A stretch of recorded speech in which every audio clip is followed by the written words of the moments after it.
ಅವರೆಲ್ಲ ಸಾಲ ಸೋಲ ಮಾಡಿ ನೆಮ್ಮದಿಯಾಗಿ ಇರಲೆಂದು ಸೂರು ಕಟ್ಟಿಸಿಕೊಂಡಿದ್ದರು. ಆದರೆ ಇದೀಗ ಆ ಮನೆಗಳಿಗೆ ಸಂಚಕಾರ ಬಂದೊದಗಿದೆ. ಅಭಿವೃದ್ಧಿ ನೆಪದಲ್ಲಿ ನಡೆಸಿದ ಅವೈಜ್ಞಾನಿಕ ಸ್ಫೋಟದಿಂದಾಗಿ ಜನರ ನೆಮ್ಮದಿಯೇ ಹಾಳಾಗಿದೆ.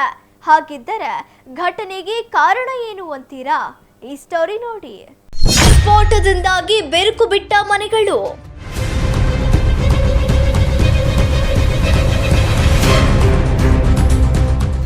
ವಿಜಯನಗರ ಜಿಲ್ಲೆಯ ಹರಪನಹಳ್ಳಿ ಪಟ್ಟಣದ ಅಶೋಕ ನಗರದಲ್ಲಿ ಘಟನೆ.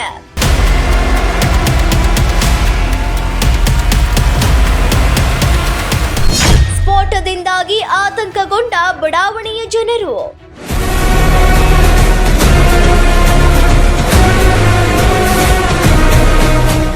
ವಿಜಯನಗರ ಜಿಲ್ಲೆಯ ಹರಪನಹಳ್ಳಿ ಪಟ್ಟಣದ ಅಶೋಕ ನಗರದ ಸಮೀಪ ಈದ್ಗಾ ಮೈದಾನವಿದೆ.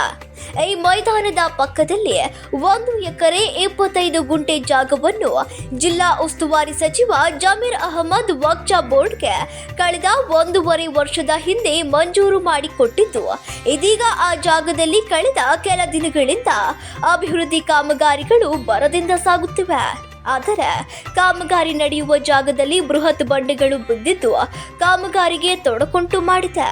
ಆಗ ಗುತ್ತಿಗೆದಾರ ಬಂಡೆಗಳನ್ನು ಒಡೆಯಲು ಸ್ಫೋಟಕಗಳನ್ನು ಬಳಸಿದ್ದಾನೆ.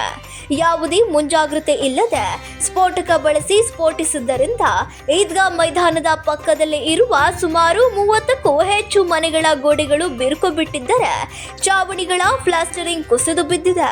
ಕಷ್ಟಪಟ್ಟು ಕಟ್ಟಿದ್ದ ಮನೆಗಳು ಇದೀಗ ಗುತ್ತಿಗೆದಾರರು ಮಾಡಿದ ಕೆಲಸದಿಂದ ಬಿರುಕು ಬಿಟ್ಟಿದ್ದು ಎಲ್ಲಿ ಕುಸಿದು ಬೀಳುತ್ತವೆಯೋ ಎಂಬ ಆತಂಕದಲ್ಲಿ ಮನೆ ಮಾಲೀಕರಿದ್ದು ನ್ಯಾಯ ಕೊಡಿಸುವಂತೆ ಮನವಿ ಮಾಡಿದ್ದಾರೆ.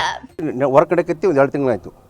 2 ತಿಂಗಳಿಂದ JCB ಹೊರ್ಕಂಡು ಮಣ್ಣನ್ನು ದಬ್ಬರು. ಕೆಲವು ಮಂದಿ ಹೆಂಗೆ ಗೊತ್ತಿಗೆ ಅಂದ್ರೆ ಮಣ್ಣು ಡೊಮೇಷನ್ ಮಾಡ್ಕೊಂಡು ಇದನ್ನು ಮಾಡ್ತಂದ್ರೆ ಅಂದ್ರೆ ಬ್ಲಾಸ್ಟ್ ಮಾಡ್ತದೆ ಯಾರಿಗೂ ಗೊತ್ತಿಲ್ಲ. ಬ್ಲಾಸ್ಟ್ ಮಾಡೋದು ಗೊತ್ತಿಲ್ಲ. ಸಣ್ಣ ಪುಟ್ಟ ಬ್ಲಾಸ್ಟ್ ಮಾಡಿದ್ದಾರೆ. ಹಂಗೆ ಡಮ್ ಅಂದವು ಮತ್ತು ಬಿಡ ಅವ್ರು ಜಗದವ ಮಾಡ್ಕೊಂಡವು ಅಂತ ಸ್ಥಳೀಯ ಸುಮ್ಮತಾರೆ.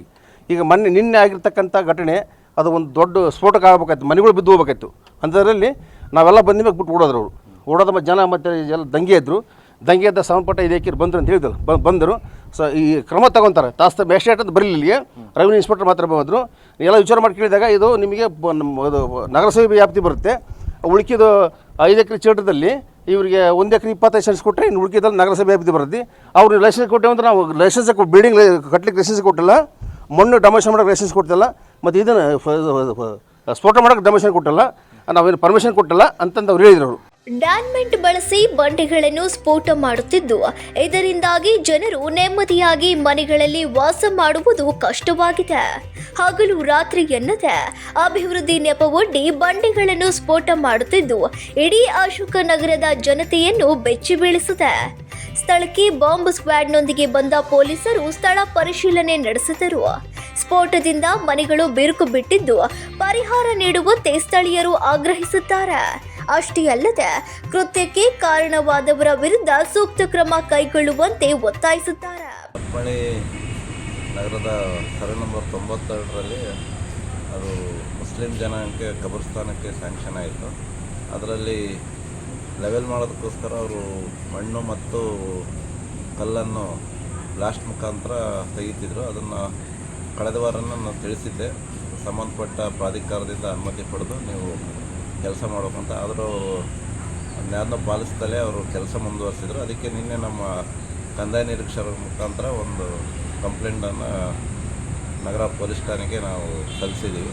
ಮುಂದಿನ ಕ್ರಮ ಅವರು ಪೊಲೀಸ್ ಇಲಾಖೆ ಮತ್ತು ಗಣಿ ಮತ್ತು ಭೂಜ್ಞಾನ ಇಲಾಖೆಯಿಂದ ತೆಗೆದುಕೊಳ್ತಾರೆ. ಮಧ್ಯಾಹ್ನ 12:30 1 ಗಂಟೆ ಸುಮಾರು ಆಗಿದ್ದು. ನಾನಿರಲಿಲ್ಲ ಮನೆಯಲ್ಲಿ. ನಮ್ಮ ಮನೆಯಲ್ಲೆಲ್ಲ ಗಾಬರಿಯಾಗಿ ಹೊರಗೆ ಬಂದು ಫೋನ್ ಮಾಡಿದರು, ಅಪ್ಪಾಜಿ ಹಿಂಗೆ ಇಲ್ಲಿ ದೊಡ್ಡ ಇದಾಗೈತೆ, ಸ್ಫೋಟ ಆಗೈತೆ ಹಾಗೆ ಅಂತೇಳಿ. ಅಷ್ಟೊತ್ತಿಗೆ ಎಲ್ಲರೂ ಸೇರಿದ್ರು. ನಾನು ಬರೋದ್ರೊಳಗೆ ದೊಡ್ಡ ಪ್ರಮಾಣನೇ ಸ್ಫೋಟ ಆಗಿದೆ. ಏನೇನಾಗಿದೆ ಮನೆಗಳಿಗೆಲ್ಲ? ಮನೆಗಳೆಲ್ಲ ಬಿರುಕು ಬಿಟ್ಟಿದ್ದಾವೆ. ಎಷ್ಟು ಮನೆ? ಸುಮಾರು ಒಂದು 25-30 ಮನೆ ಇದ್ದಾವೆ ಇಲ್ಲಿ. ಅದರಲ್ಲಿ ಕನಿಷ್ಠ ಒಂದು 20 ಮನೆ ಆದರೂ ಬಿರುಕು ಬಿಟ್ಟಿದ್ದಾವೆ. ಕೊನೆಗೆ ಲಾಸ್ಟ್ ಎಂಡಿಗೆ ಇರ್ತಕ್ಕಂಥ ಮನೆಗಳು ಸಹಿತ ಕಾಂಪೌಂಡ್ ಬಿರುಕು ಬಿಟ್ಟಿದ್ದಾವೆ. ಈ ಥರ ದೊಡ್ಡ ಪ್ರಮಾಣ ಸ್ಫೋಟ ಆದ ತಕ್ಷಣ ಪದೇ ಪದೇ ಅಂದರೆ ಅವರು ಮೊದಲು ಸಣ್ಣ ಪ್ರಮಾಣದ ಸ್ಫೋಟ ಮಾಡ್ಕೊತ ಬಂದಾರೆ. ಅದಕ್ಕೆ ಯಾರು ಹೋಗಿ ಇದನ್ನು ಮಾಡಿಲ್ಲ, ಅಬ್ಜೆಕ್ಷನ್ ಮಾಡಿಲ್ಲ. ಇದು ದೊಡ್ಡ ಪ್ರಮಾಣದ ಸ್ಫೋಟ ಆಗಿದ್ದರಿಂದ ಭಯಭೀತರಾಗಿ ಆ್ಯಕ್ಚುಲಿ ಮೊದಲು ಭೂಕಂಪನೆ ಆಗ್ಯದ ಅನ್ನೋ ಅನುಭವ ಆಗೈತೆ ಅವರಿಗೆ. ಅದು ಆಮೇಲೆ ಗೊತ್ತಾಗೈತೆ ಭೂಕಂಪ ಅಲ್ಲ, ಇಲ್ಲಿ ಪಕ್ಕದಾಗಿರೋರು ಇದು ಅಂಥೇಳಿ. ಮನವಿ ಕೊಟ್ಟಿದ್ರಲ್ಲ ಅಧಿಕಾರಿಗಳಿಗೆ? ಈಗ ಲೇಔಟಿನ ನಿವಾಸಿಗಳು ಹೋಗಿ ನಗರಸಭೆಯಲ್ಲಿ ಕೊಟ್ಟಿದ್ದಾರೆ. ಆದರೆ ಅವ್ರಿಗೆ ಎಲ್ಲೆಲ್ಲಿ ಕೊಡ್ಬೇಕು ಅನ್ನೋದು ಗೊತ್ತಾಗಿಲ್ಲ ಪಾಪ. ಹೋಗಿ ನಗರಸಭೆ ಕೊಟ್ಟರೆ ನಗರಸಭೆಯವರು ನಮ್ಮ ವ್ಯಾಪ್ತಿಗೆ ಬರಲ್ಲ, ಅದು ಫಾರೆಸ್ಟ್ ಲ್ಯಾಂಡು, ಈ ಥರ ಅವ್ರದ್ದು ಇದನ್ನೆಲ್ಲ ಹೇಳಿದ್ದಾರೆ. ಬಟ್ ಅವ್ರು ಬರಬೇಕಾಗಿತ್ತು.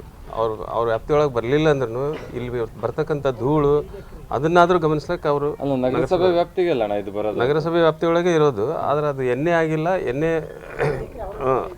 ಎಣ್ಣೆ ಆಗಿಲ್ಲ, ಇಂಥವೆಲ್ಲ ನೆವಗಳನ್ನು ಹೇಳಿದ್ದಾರೆ ಅವರು. ಅಭಿವೃದ್ಧಿಯ ನೆಪದಲ್ಲಿ ಬಂಡೆಗಳನ್ನು ಒಡೆಯಲು ಸ್ಫೋಟಿಸಿದ್ದು ಇದೀಗ ಜನರ ನೆಮ್ಮದಿ ಹಾಳು ಮಾಡಿದೆ. ಕೂಡಲೇ ಸಂಬಂಧಪಟ್ಟ ಇಲಾಖೆ ಅಧಿಕಾರಿಗಳು ಘಟನೆಗೆ ಕಾರಣವಾದವರ ವಿರುದ್ಧ ಸೂಕ್ತ ಕ್ರಮ ಕೈಗೊಳ್ಳುತ್ತಾರಾ ಎಂಬುದನ್ನು ಕಾದು ನೋಡಬೇಕಿದೆ.